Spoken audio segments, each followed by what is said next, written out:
it's blind chance, random causation, or it's God. Hello, puppies and kittens. This is another addition to a series I haven't done for a while. Why do you believe? Hi. And today we have Ahmed, who I think uses the ironic title of Finding Truth. So today we are going to be responding to a guy named Ahmed from a website, a YouTube channel, a foundation. It's called Finding Truth.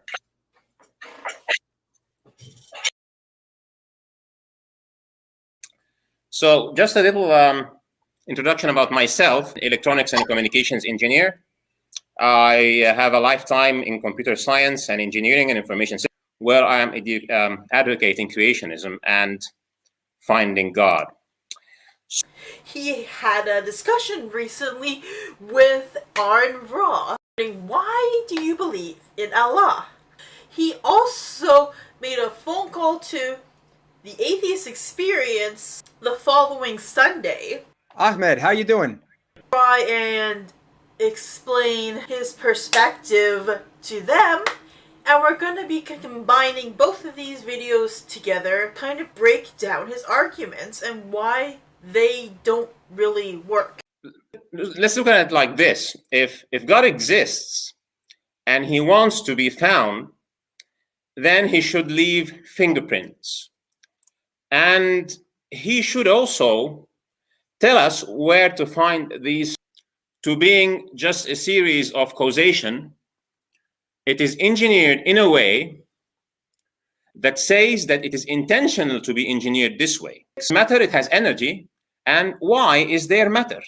Matter does not make sense, actually. So nuclear physics, for example, tells us that a nucleus is made up of neutrons and protons. But we know that like charges repel. So why don't protons just blow up, and why are there nuclei? We really don't know, but we say, okay, there is this strong nuclear force, and we give it a name because it is against everything that we see at the macro level. Why don't nuclei explode by repulsion?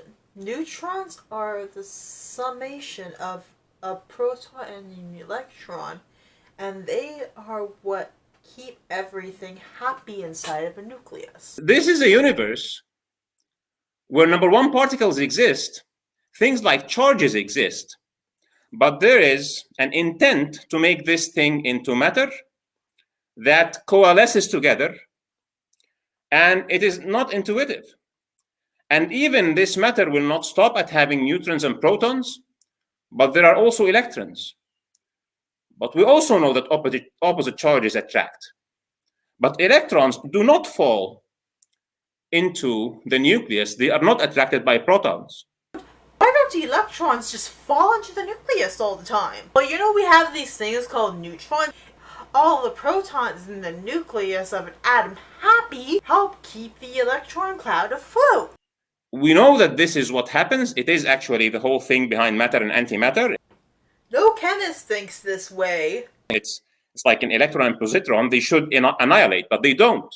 Actually, sometimes, very rarely, you'll get cases of electrons falling into the nucleus, and this causes a radioactive results, typically in a different element. Matter back to energy, but it doesn't happen. We don't know why it doesn't happen, but we put this concept that there is duality between matter, and electrons have dual nature, and they have this probability clouds, and it still doesn't make sense. Expand your horizons and take a chemistry course. From what we have talked about, we don't know what this is.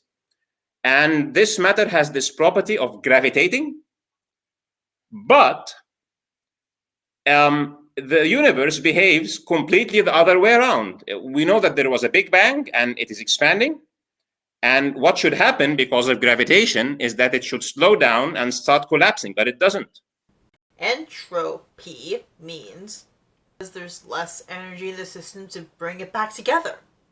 Oh, entropy doesn't allow for things to exist and doesn't allow for planets to form. It doesn't allow for stars to form because everything tends towards order. It accelerates, and it accelerates with increasing rates. Things collapsing into themselves defy entropy too now, don't they?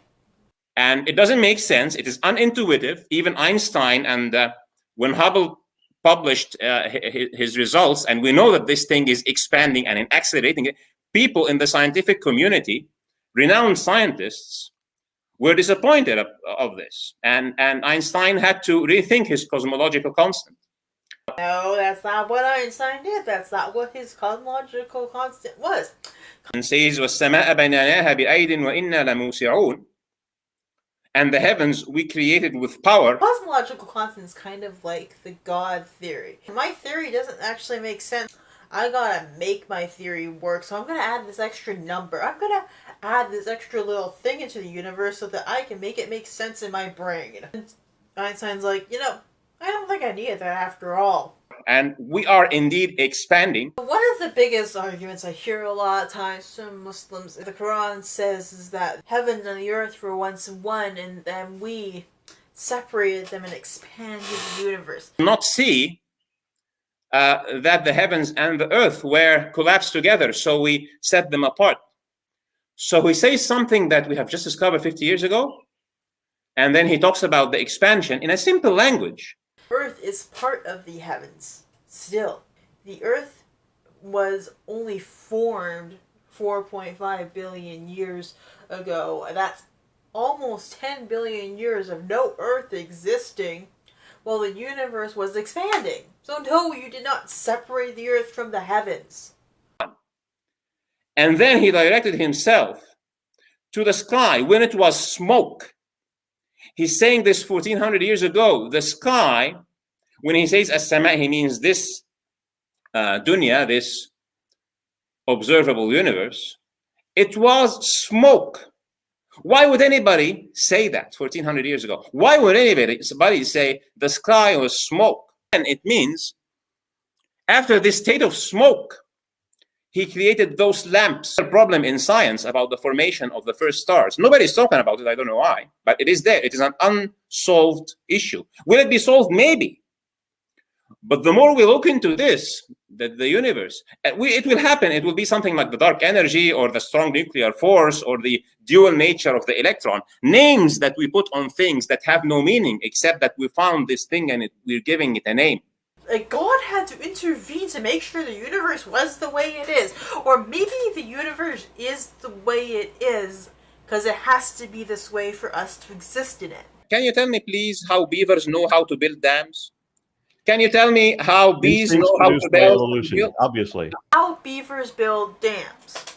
Beavers are just damn adorable. I was obsessed with beavers when I was a kid. Ever asked a beaver expert, have you ever opened up an ecology journal or gone to a biology department in your university and asked an ecologist, ask someone who's actually studied beavers, why do beavers build dams? You just assume they have this manual that's given to them inside their brain by God that makes them able to build a dam. For example, so a beaver would build this dam. A bee would build those hexagonal structures that they call home. Can you give me an explanation how a beaver understands what a dam is?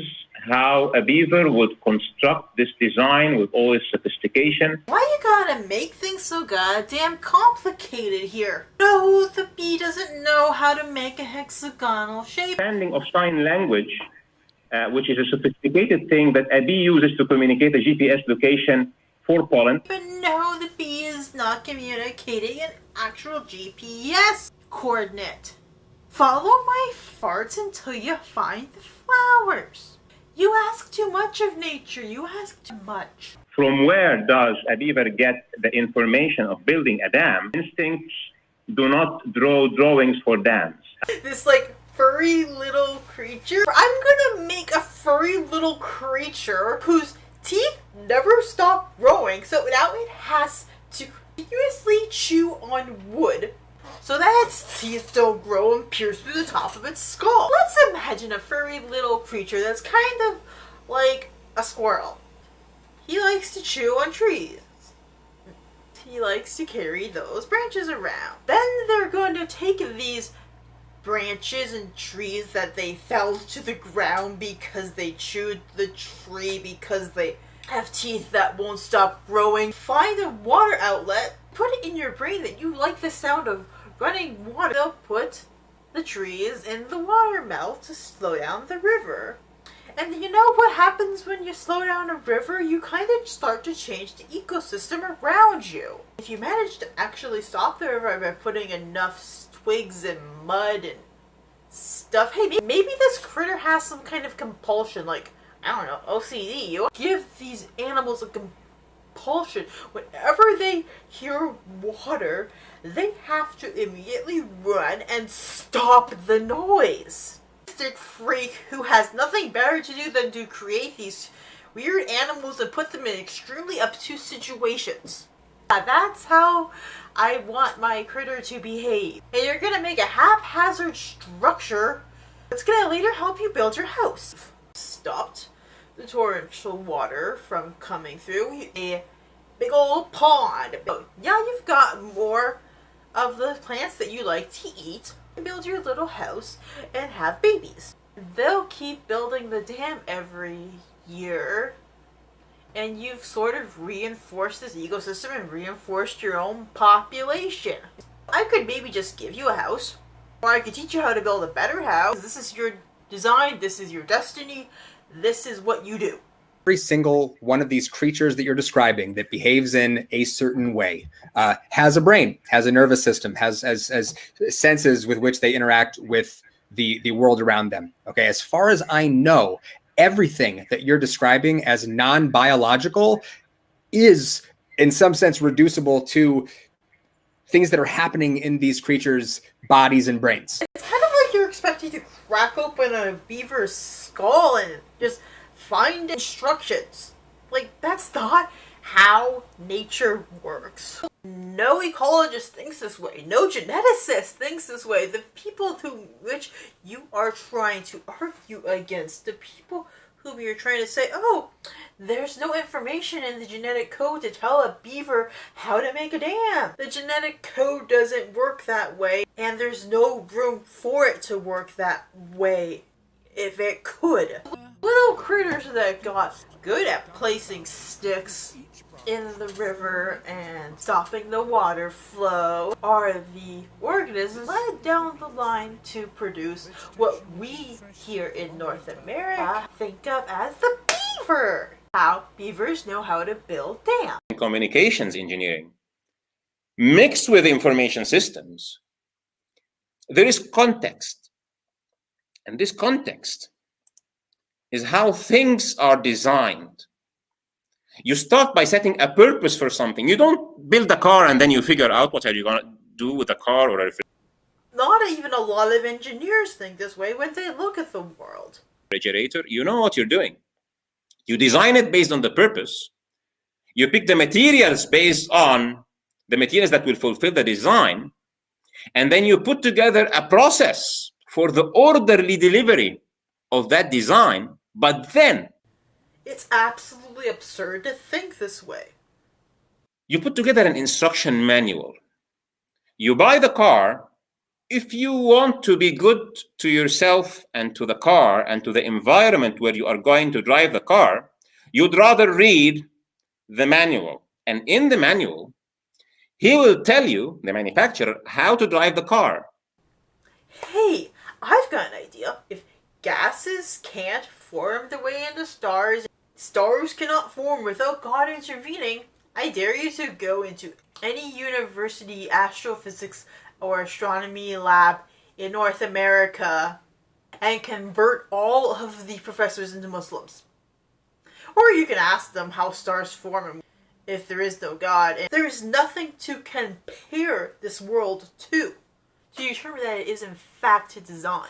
And it has the understanding of how to do that, and it comes from the manufacturer. This might include, for example, a map.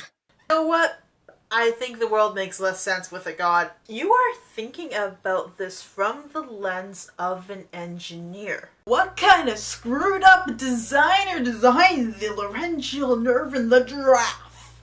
No, the goddamn nerve that goes from the back of your skull all the way down to your aorta and then up to connect to a bot that is literally 3 inches away from it? Oh, dear child, it's not for you to comprehend. How could you ever comprehend my design? Poor infidel. Sorry. The Yeah. arrangement was that you were supposed to give me some reason for why you've made all these unwarranted assumptions and assertions. Now, you explained that you don't understand how things work, therefore God. Either it's blind chance, random causation, or it's God. Nobody thinks it's random causation and blind chance. We are saying that there are processes that do not require a God as an explanation. But hey, why am I expecting more from a guy who believes in a religion whose God says, believe in me or die in a lake of fire?